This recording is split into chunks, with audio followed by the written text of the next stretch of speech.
Pakistan education endowment fund قومی نصاب کے آغاز کی تقریب اس وقت شروع ہو چکی ہے اور وزیر اعظم سٹیج پر موجود ہیں اور وہ انعامات تقسیم کر رہے ہیں۔ کچھ ہی دیر میں وزیر اعظم میاں شہباز شریف صاحب خطاب بھی کریں گے۔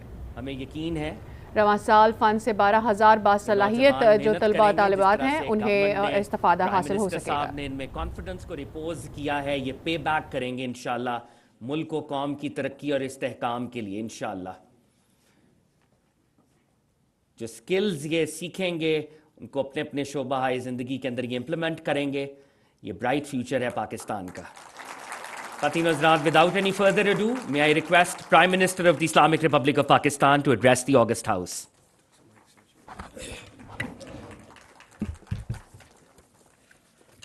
بسم اللہ الرحمن الرحیم۔ محترم جناب رانا محمد تنویر صاحب، وزیر تعلیم حکومت پاکستان، وائس چانسلرز، پروفیسرز، اساتذہ کرام، وزراء، advisers, special assistants, secretary education, Pakistani قوم کے انتہائی ہونہار طلباء و طالبات، سینیٹرز، پارلیمنٹیرینز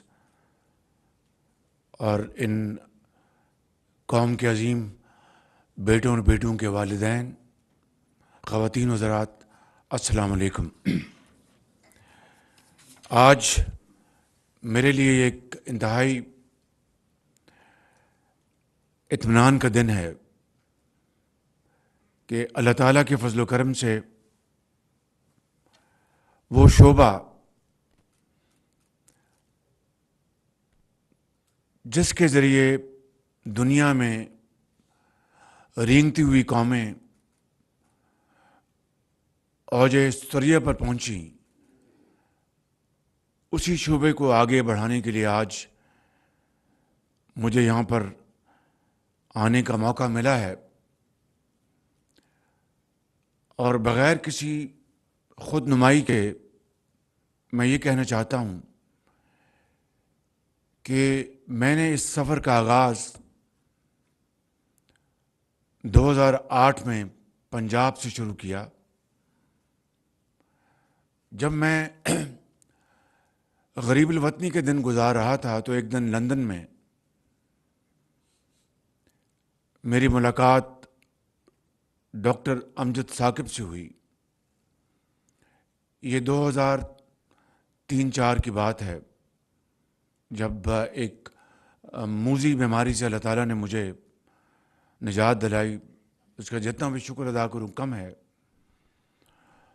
تو ڈاکٹر امجد ثاقب میرے ساتھ پنجاب میں 1997 میں انہوں نے میرے ساتھ کام کیا تھا، تو ان سے میں نے ملاقات کی اور تعلیم کے اوپر گفتگو کی۔ تو مجھے تو نہیں پتا تھا کہ مجھے دوبارہ کبھی موقع ملے گا خدمت کا، یہ تو اللہ تعالیٰ کے ہاتھ میں تھا۔ تو انہوں نے گفتگو میں ایک انڈاؤمنٹ فنڈ کی بات کی، چنانچہ 2008 میں جو ہی ہمیں اللہ تعالیٰ نے موقع دیا